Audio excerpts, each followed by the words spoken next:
Saber, entender, compreender, conhecer, descobrir, ouvir. Bandeirantes acontece.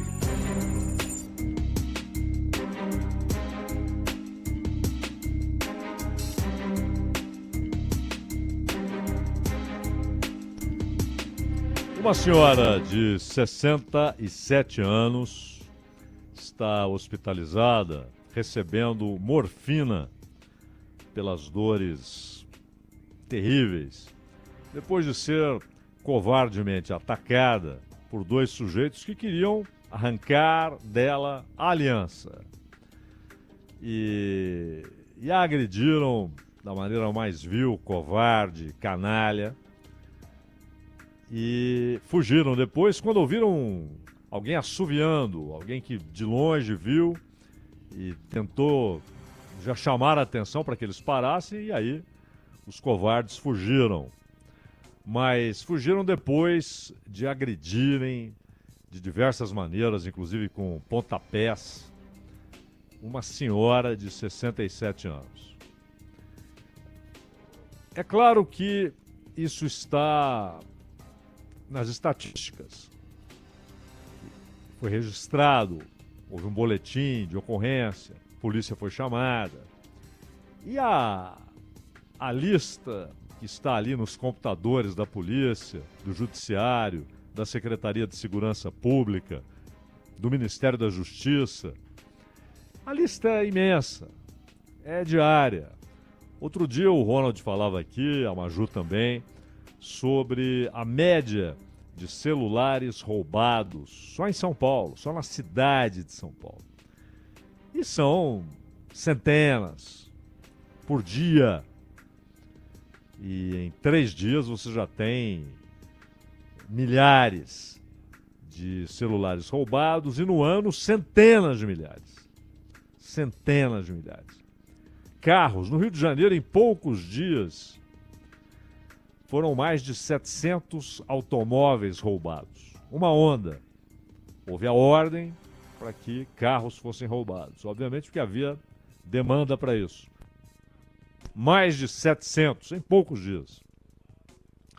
Também no Rio, as imagens se tornaram públicas, passageiros em uma composição de metrô se abaixando e balas passando por sobre a cabeça, em tiroteios que são corriqueiros ou no enfrentamento entre grupos armados de traficantes, de milicianos contra a polícia ou entre um grupo e outro, por disputa de território, esse tipo de coisa.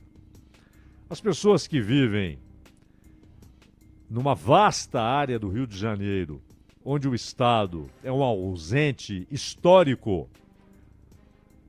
onde ele só põe os pés, de vez em quando, na forma de força policial, mas nunca com assistência social, nunca com hospitais, com laboratórios, com escolas.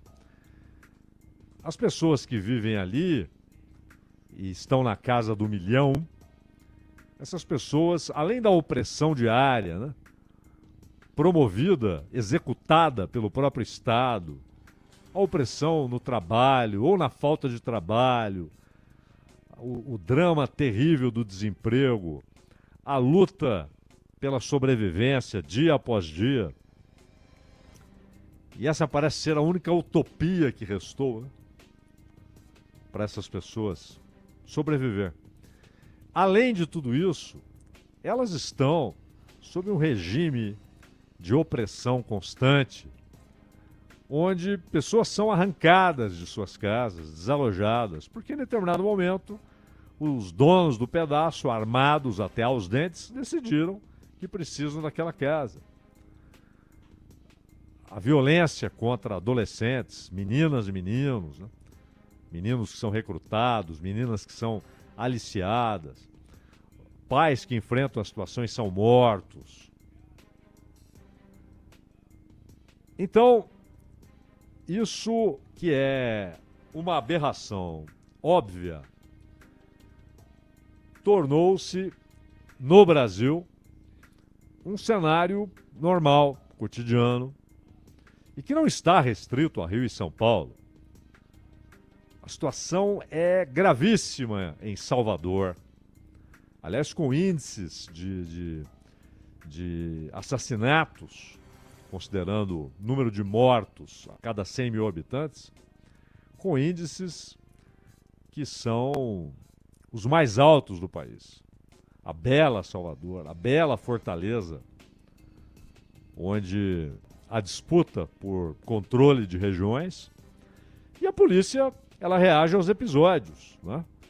Mas ela percebe claramente que não tem uma lei consistente apoiando o seu trabalho e que aqueles que são presos logo, logo estão de volta às ruas ou são substituídos com uma imensa facilidade, porque há todo um cenário socioeconômico que produz e reproduz um contingente de crianças e adolescentes que serão recrutados. Maceió, um cenário que não é diferente daquele que é encontrado no Recife, em Salvador, em Fortaleza. Porto Alegre, um índice elevadíssimo de criminalidade já há anos. E não há nada que mude o cenário em Porto Alegre. A situação só piora. A Amazônia, e todo mundo sabe, quando você fala em Amazônia legal, ela representa quase 50% do território brasileiro. Rica, riquíssima. Então, claro, um lugar onde você tem, até pela incompetência e pela falta de recursos do Estado, você tem a dificuldade de vigiar, de controlar, de combater, de fiscalizar. E um lugar rico, é claro que aquilo foi tomado por grupos organizados, inclusive alguns estrangeiros. Participação de grupos equatorianos, que são filiais de cartéis mexicanos. Participação de grupos venezuelanos, peruanos e os brasileiros, que se associam com esses grupos. A associação, aliás, que segundo o próprio Ministério da Justiça, por informações colhidas por sistemas de espionagem, de verificação de conversas, há uma aproximação em curso entre Comando Vermelho e PCC. E isso, inclusive, é interessante, muitas vezes as autoridades acenam com números melhores, né? Tivemos uma redução no número de assassinatos, o que é sempre uma ótima notícia. Isso não preciso reiterar o que é óbvio. Porém, qual a causa da redução? A eficiência da política do governo do Estado, qualquer Estado, ou pacificações eventuais entre grupos rivais. Ou então regiões já inteiramente controladas por um único grupo. E aí não há tensões, não há disputa por território. E cai consideravelmente o número de assassinatos. As pesquisas têm dito que a preocupação com segurança pública, algumas pesquisas indicam que a preocupação com a segurança pública já é a principal para a maioria dos brasileiros, ultrapassando pela primeira vez os problemas relacionados à saúde, ou seja, a saúde pública. Os hospitais públicos, a rede pública, o SUS, que geralmente estão no topo da preocupação. As pessoas sofrem muito com a demanda gigantesca. O SUS é uma grande ideia, maravilhosa, mas há uma demanda gigantesca, até pelo empobrecimento do país, já atravessando essa primeira parte do século XXI, um empobrecimento, uma perda de direitos, a perda do emprego formal, e muitas vezes isso significa a perda do plano de saúde, ou a impossibilidade de continuar pagando o plano de saúde familiar particular. A demanda é imensa. E a violência, claro, alimenta essa demanda. Mas há muitas pesquisas, não todas, mas muitas pesquisas indicando que a segurança pública já é a preocupação primordial dos brasileiros. E não é aqui exatamente a ação do crime organizado, mas é a violência no dia a dia. É a anomia, a ausência da lei, ou a institucionalização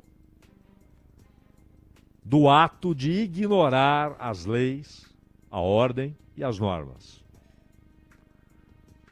É algo que se espalha em diversas atitudes. Então, esse tipo de crime que aconteceu contra essa senhora, aquele assassinato de um rapaz que estava trabalhando, né, com a sua bicicleta, estava a trabalho e foi assassinado por causa de um celular. Assassinado. E a mesma moto foi usada, não sei se pelas mesmas pessoas, para um ataque a tiros contra o motoqueiro para roubar a moto. E isso, os brasileiros já olham manchetes assim e tal, como, eu vi ontem. Não, esse é outro. Vi anteontem, vi a semana passada, verei amanhã. Porque é toda hora, todo dia. Centenas de casos. E não concentrados nas duas maiores cidades, mas espalhados pelo Brasil. Mas há também um espalhamento da violência, que também se tornou banal no futebol, né? E longe de limitado a estádios, pelo contrário, né? Os estádios são hoje talvez os espaços mais seguros de uma partida de futebol, mas fora, nas estações, nas ruas, nas avenidas e nos pontos de ônibus. E isso também se espalhou. Isso tem acontecido em Belém, isso tem acontecido em Maceió, isso tem acontecido em João Pessoa, isso tem acontecido em Salvador, em Belo Horizonte, em todo lugar, em Goiânia. E há ainda a anomia mesquinha, ou seja, aquela do dia a dia, né? É o sujeito que acha que ele tem todo o direito de passar com o som na última altura na porta de um hospital, ou de buzinar alucinadamente na porta de um hospital. O ignorar inteiramente o outro, a situação do outro, a condição do outro. Interessa esse meu estúpido, idiota, prazer momentâneo. E não importa se isso vai afetar, às vezes, gravemente alguém, até a saúde de alguém. Isso vai se espalhando e se tornando o dia a dia. E é o que aproxima um país, uma sociedade, da distopia. E ao contrário da utopia, né? A utopia é sempre a terra que não há, ou que não há ainda, mas que talvez seja encontrada, estou procurando. A distopia é real, ela se dá. E é exatamente o corte das esperanças. E claro, a população espera que o Estado haja. Mas o Estado está inserido também em toda uma ordem que produziu essa situação. Uma ordem econômica, inclusive. E social, e política. Eu já falei aqui umas, 15 vezes, mas sempre há quem não ouviu, né? Mas apenas uma menção interessante é o fato de que dois pensadores radicalmente opostos um ao outro, Marx e Hayek, ambos diziam que o último momento de liberdade social, né? Ninguém está falando aqui de liberdade metafísica, espiritual, que é outra coisa, né? Ninguém está falando aqui do princípio bíblico, né? Cristo é a liberdade, né? Mas a liberdade social, que a última vez que ocorreu, na visão de Marx e na visão de Hayek, opostos entre si, foi no chamado Velho Oeste dos Estados Unidos. Porque o Estado ainda não havia chegado. Mas aí eram, aqui entre aspas, todos contra todos, porém, todos sabendo que cada um deveria se defender, estar preparado e equipado para se defender. Isso vai mudando com as ferrovias, que trazem o grande capital, trazem o monopólio das ferrovias, e trazem o grande capital que não quer saber daquela gente livre, que era aquela gente enclausurada, em pátios, em lojas, em fábricas, em galpões, trabalhando como mão de obra nas minas, principalmente nas minas, nas ferrovias. Aquela gente deveria ser enquadrada, moldada e falsamente civilizada. E claro, com o trem não chega só o grande capital, chega o Estado, que estabelece normas, leis, a ordem e diz: quem não respeitar as normas de convivência, a lei e a ordem, será punido. E é isso que se deu para o Estado moderno. Esse é o princípio para o Estado moderno. Porque nós sabemos que no Ocidente, a alienação do produto do trabalho e a barbárie sistêmica, elas se encontram, elas se juntam, elas se combinam nesse processo de degradação social, econômica e espiritual no Ocidente. E a reação a essa degradação, e no caso do Brasil, a essa anomia, a esse caminhar para a distopia, tem várias correntes. E há duas delas, vistas como as extremidades, e talvez por isso predominantes no debate político.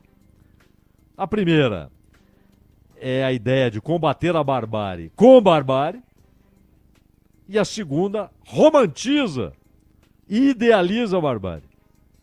A primeira, responder à barbárie com barbárie, nada tem a ver com o princípio de Hobbes, Thomas Hobbes, a respeito do Estado como garantidor do império da lei e da igualdade de direitos e deveres. Direitos e deveres estabelecidos pelo quê? Pelo acordo social. Se há uma sociedade, há um acordo, ainda que tácito, mas é um acordo, o acordo social. E esses deveres e direitos são estabelecidos.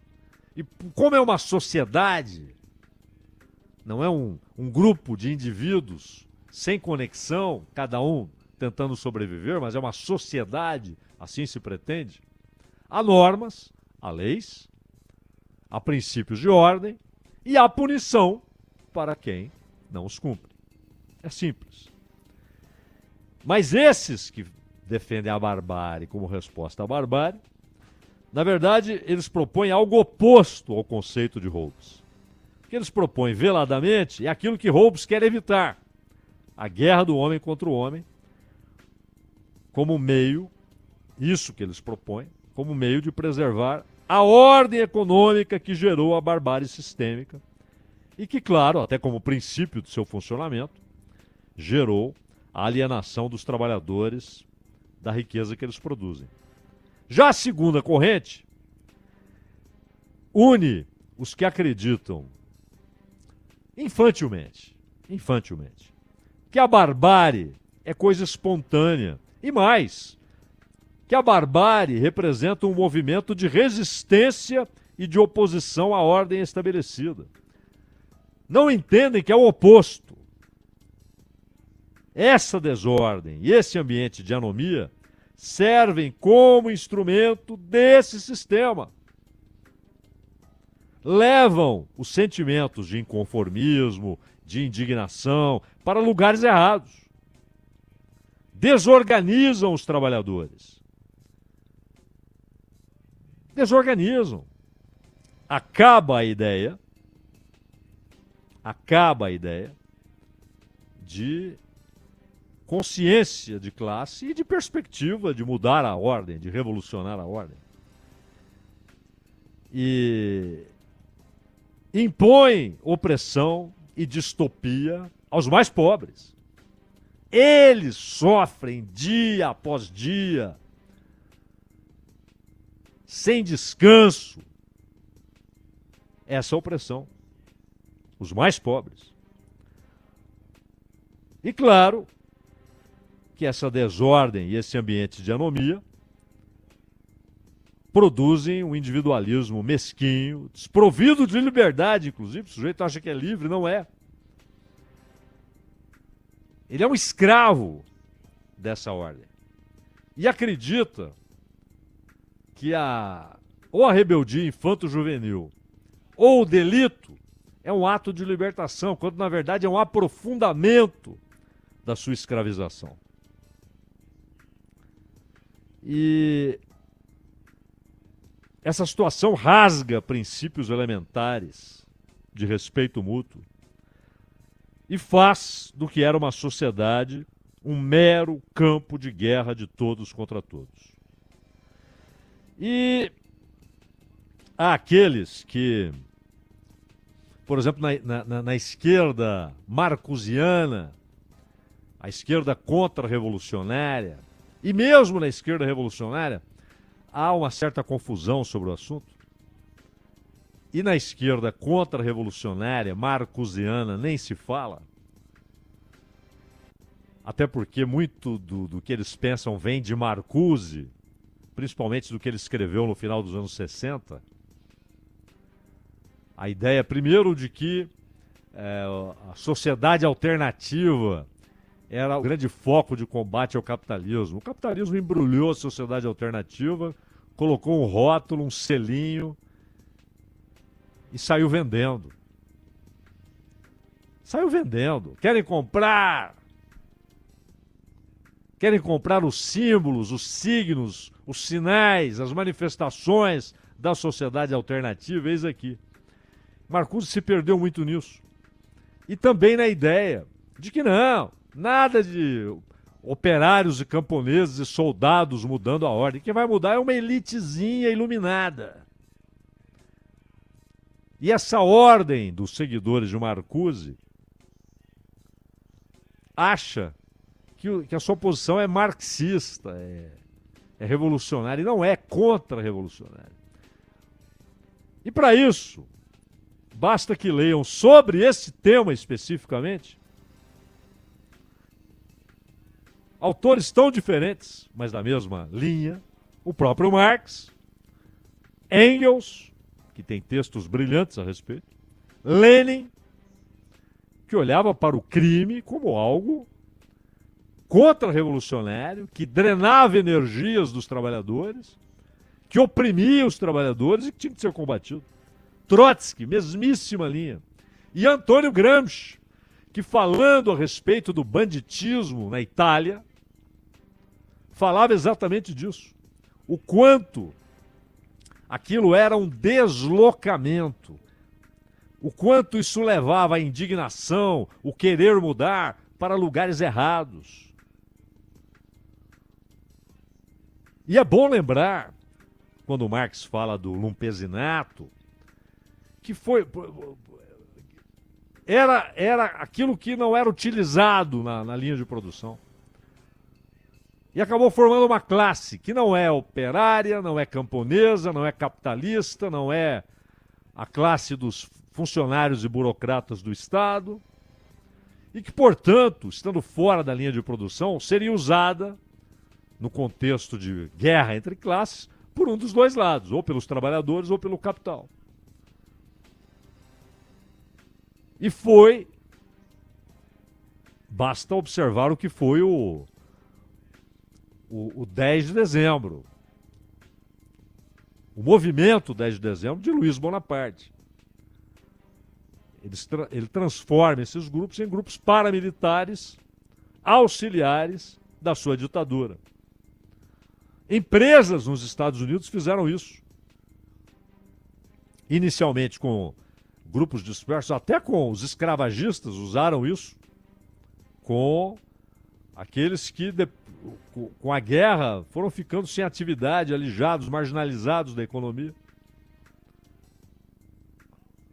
E o Ford usou isso na sua imensa empresa, símbolo do capitalismo americano, inclusive para combater grevistas, para reprimir trabalhadores que se manifestavam.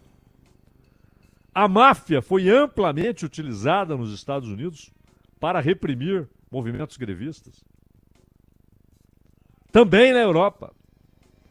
O fascismo e o nazismo recrutaram essa gente para, como bucha de canhão, né? Ou como apoiadores fanatizados. E depois vem os grandes negócios, onde eles passam a ser linha auxiliar de negócios ilícitos, porém geradores de muito dinheiro, que enriqueceram muita gente.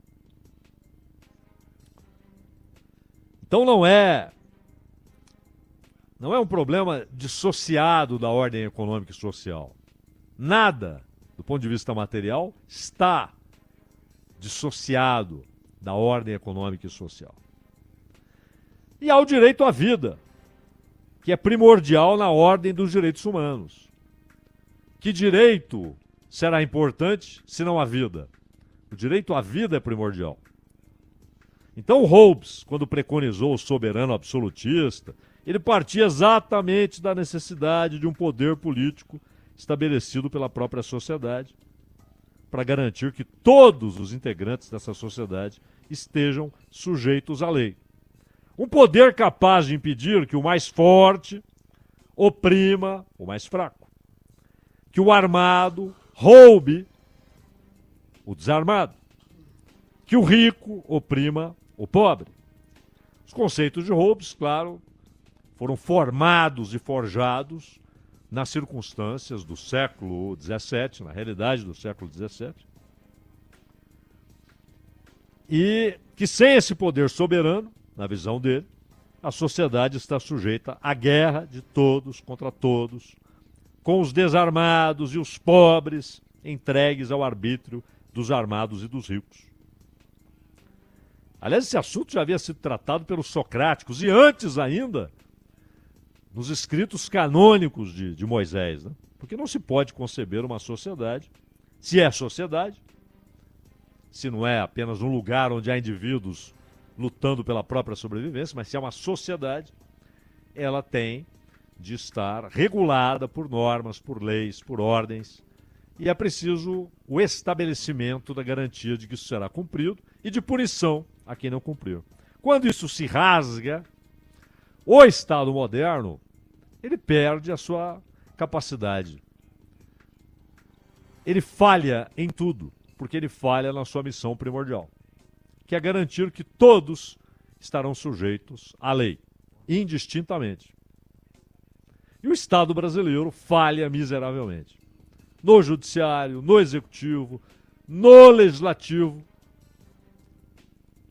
na legislação a respeito, no complexo penitenciário, transformado num lugar de degradação,